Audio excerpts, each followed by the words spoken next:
नमस्कार मित्रों, मैं डॉक्टर घनश्याम मिश्रा आज आपसे एक ऐसे व्यक्ति के बारे में, इनफैक्ट एक नहीं दो ऐसे व्यक्तियों के बारे में बात करना चाहूँगा जो कि वाकई हमारे और आप जैसे सामान्य लोगों के लिए प्रेरणा का काम करते हैं और कर सकते हैं।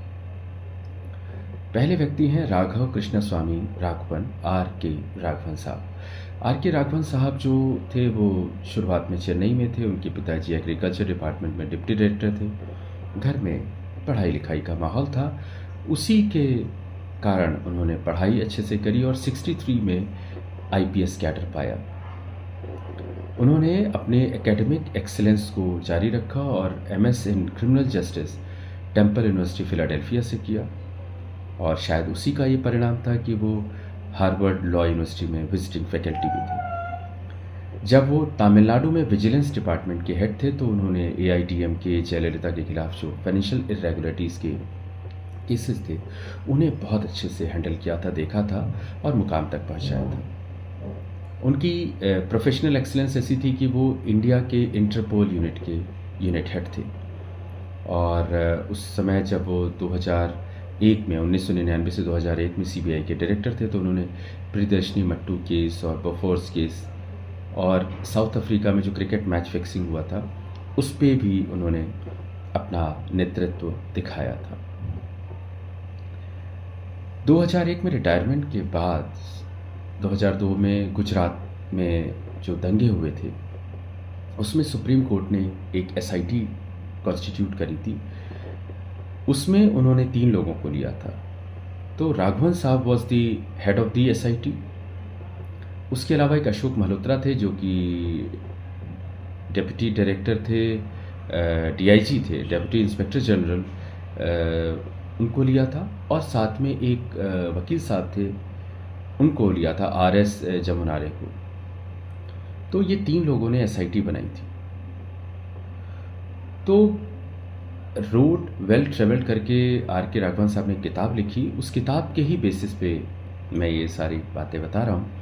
तो उसमें उन्होंने लिखा कि जब हम लोग को ये एसआईटी सुप्रीम कोर्ट ने दिया और उन्होंने कहा कि आप 2002 के गुजरात के जो दंगे हुए थे उस पर अपनी रिपोर्ट बताइए, इन्वेस्टिगेशन। तो तत्कालीन मुख्यमंत्री गुजरात के नरेंद्र दामोदर दास मोदी को मैंने डिपार्टमेंट से लिखवाया कि हमें आपकी से पूछताछ करनी। और उस समय गांधीनगर में हमारा कैंप ऑफिस था सरकारी बिल्डिंग में। तो मोदी जी ने कहा कि ठीक है, हम आते हैं। एक पानी की बोतल लेके वो आ गए।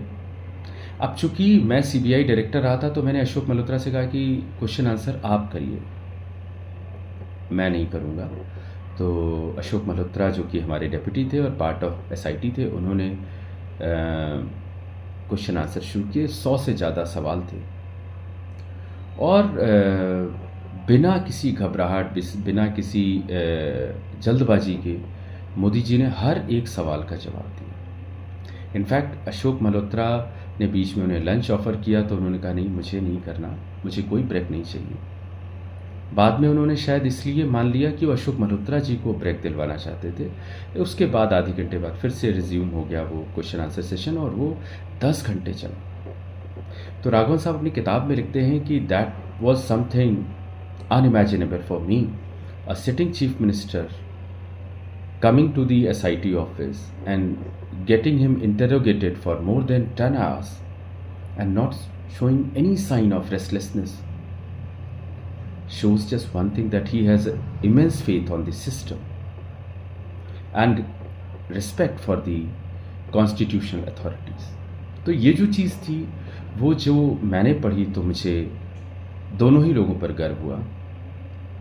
इनफैक्ट राघवन साहब की जो एसआईटी थी उसको सुप्रीम कोर्ट ने तारीफ़ की और कहा कि भाई they have done it wonderfully. तो मुझे लगता है कि ऐसे लोगों से हमें सीखना चाहिए जो अपनी फ़र्ज के प्रति बहुत सजग और वफादार रहते हैं और साथ में जो देश की अथॉरिटीज़ हैं उनकी रिस्पेक्ट करते हैं। नमस्कार।